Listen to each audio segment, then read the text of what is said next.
What's up, enthusiasts? Jangula here. Sit back, relax, and let's talk. This is my Jang Talk series where I kind of go off of script and just talk about something and share my opinions that I feel interested about or just want to talk about. So today I want to talk about the PlayStation Meeting 2016 that just finished, or more specifically the PS4 Pro. The new console was just announced and it's worth talking about, I think. So first off, I just kind of want to talk about conferences in general and some things I can't stand, and that's when they use things that sound like buzzwords, just they sound unnecessarily advanced or unique or special. It's just basically to get attention. And they did that towards the beginning of this, where one of the people was talking about improving or accelerating their advancement cadence for visual acuity and things like that. It was just like, just say you want to make things better. You don't need these hype words. It drives me crazy when they're unnecessary. But that out of the way, and sorry, I just hit the mic. I moved it to a new spot, and my hands, I'm used to moving my hands around, and now I can't go this way. But regardless, the PlayStation 4 Pro. The focus is on 4K, HDR, and VR, which I think the last one is most important. Also, they said they want it to be considered the same generation as the PlayStation 4, which is probably why we get the PlayStation 4 Pro instead of what people thought would be the PlayStation Neo.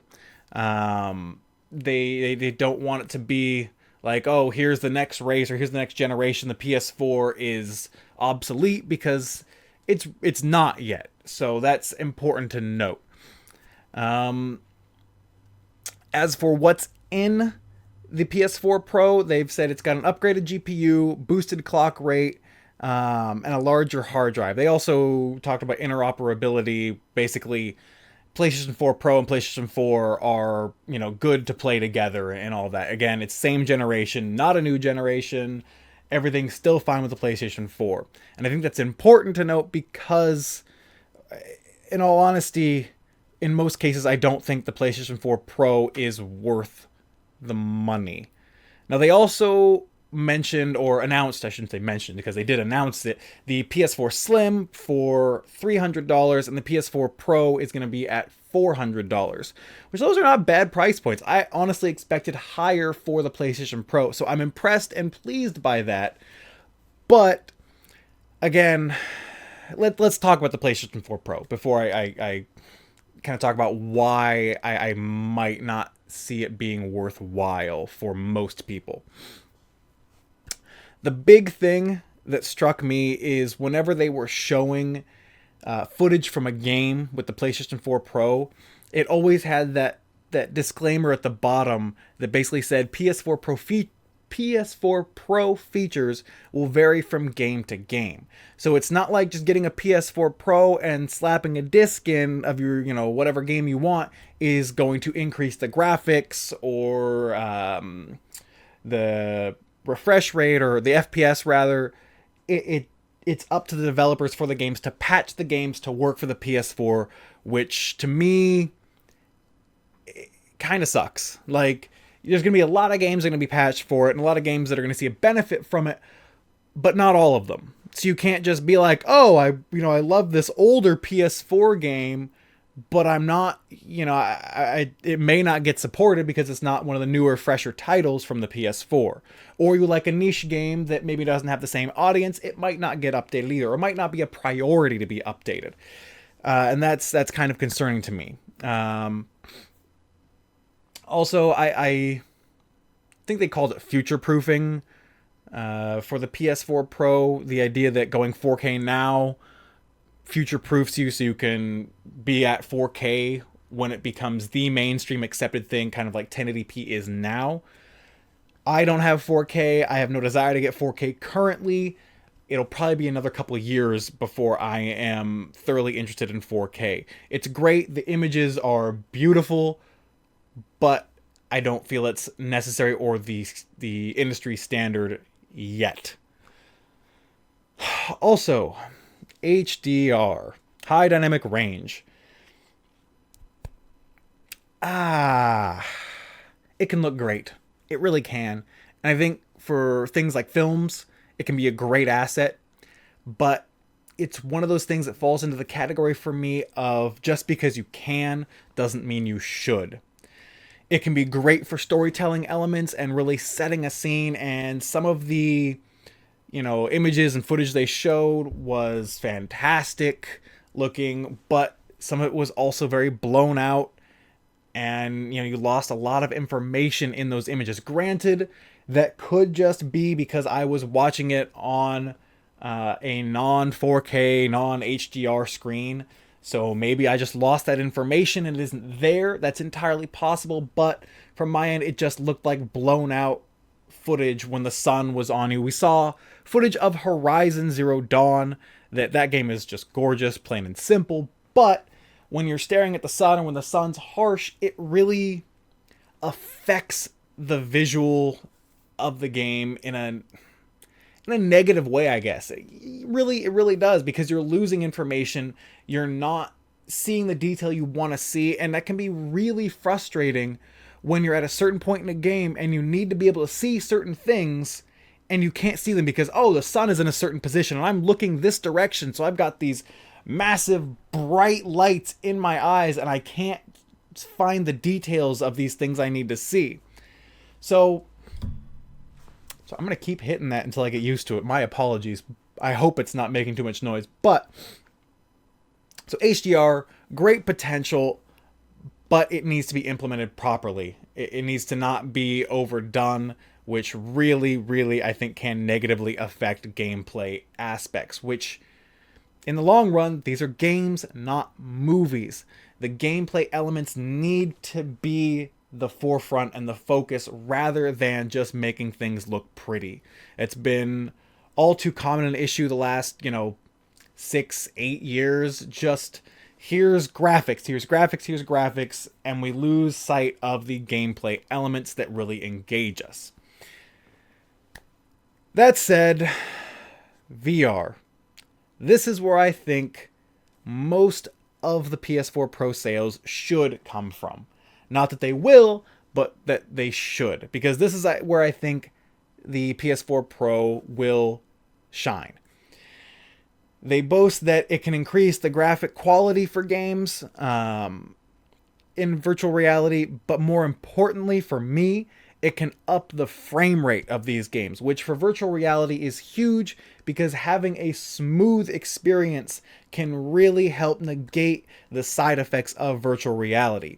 So that, to me, is the biggest selling point of the PS4, the virtual reality aspects.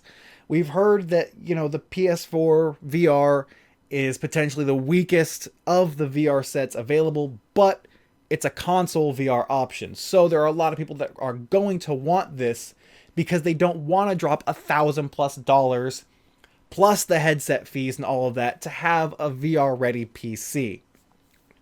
And at $400, again, that's a good price point. I am surprised they put it at that price point. So what else do we got here? I've got some notes and I'm kind of bouncing from point to point on here. The goal was to give options to players between the PS4 Slim and the PS4 Pro, which I think is a good way to go. Honestly, it could be viewed as just they want more money, buy more options, but really, I think being able to pay $100 less if you're not going to be hardcore gaming is a good option. I like that. I'm happy with it. The PS4 Pro is also going to have 4K streaming options or apps, basically Netflix. They boasted there will be 600 hours of Netflix content by the end of the year. Now, 600 hours, at first, sounds like, 600 hours, that's a lot of hours. And you break that down, that's like 300 to 350 movies. That's sizable, but how many of those movies are movies you want to watch? Maybe a third? I don't know. It depends from person to person, but there's a reason they went with hours instead of movies or titles, because 600 sounds a lot better than 200 or whatnot. Because if they've got more than just movies or other longer form content, that's going to drop that number of titles as well. So 600 hours sounds much more impressive, but that's just a personal gripe that it's marketing. They have to do what they have to do. Can't believe I forgot to mention this. These are coming out on November 10th of this year.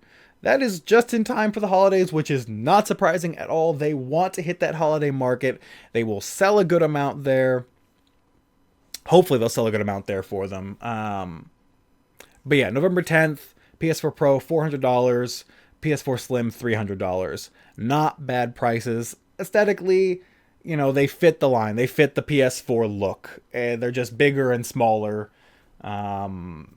It falls in line with these are of the same generation. It's not a new generation. It's the PS4 generation. It makes sense. It works.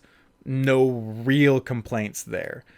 They went through footage of some of the, big titles. Like we said, Horizon Zero Dawn, Call of Duty, the new one was shown. They also mentioned that Black Ops 3 and Modern Warfare Remastered will be supported on day one with updates. Or rather, they'll either launch with it or they'll update into it on the day of release. That's great.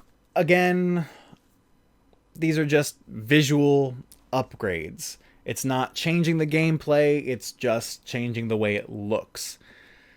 What I'm looking forward to is if developers can harness the upgraded GPUs and upgraded, clock rates to produce something better in terms of gameplay. That's what I'm hoping for. But for now, it's all based on what we have available to us, which is older titles and titles that have been in development up to this point. So it makes sense that they're just focusing on graphics, but I'm not a huge fan of that and don't see the purpose or the massive need for it just yet. That's about, I think most of it. One last thing they mentioned is on standard HDTVs, so 1080p, 720p, the PS4 Pro can boost the graphic quality for games, but they need to be patched for it. Again, like I mentioned earlier, you can't just pop a disc in and get an increase. It needs to be patched for that game, which is at least my understanding of how they mentioned it. Now, they may come out and say that's not the case, say, maybe you can see an upgrade, or maybe things just run smoother since the hardware is better. That's possible, but the way they presented it was that things need to be patched to take advantage of the newer hardware. Okay, so details aside, my thoughts, VR. Like I said, if you want VR and you want a console for it, this is probably your way to go. Otherwise, unless you're a hardcore gamer that, needs that graphical fidelity and you want the best of the best, then you're probably fine with the PS4 Slim or the current PS4. It's, to me, unnecessary. I think they're looking towards the future when 4K, a year or two from now is even more prevalent, and that can make sense. I can understand that. But for now, I don't think it's a must buy. Again, if you want to be at the bleeding edge of graphics, you're going to be on PC anyways. So I don't think for the masses the PS4 Pro is going to be a necessary buy. At $400, it is a relatively enticing buy if you don't already have a PS4, because it's a higher end console for kind of the standard console price, which is great. But that's it. I could ramble about this for quite a while, and I feel like I'm getting to the point where I might start repeating myself more than is necessary. But those are just my thoughts. It was interesting seeing the footage. The footage did look nice, but I do have concerns with the HDR. Again, the HDR could be overused. It could be used poorly. And that's my concern. I will be waiting to see how things look and see how things are implemented before considering picking one of these up for myself. So that said, I hope you enjoyed this little talk, long talk. I don't know how long I've been going for. I feel like I may have rambled your ears off for this a little bit, but just share my thoughts. I hope you enjoyed. If for whatever reason you're new to the channel and this is your first video watching, thank you all for watching. Feel free to hit that subscribe button for more in the future. I'm still getting used to having this so close to my face, but hopefully the audio quality is even better with it this close compared to off the screen. But regardless, thank you all so much for watching. Have a good one, and I'll see you next time.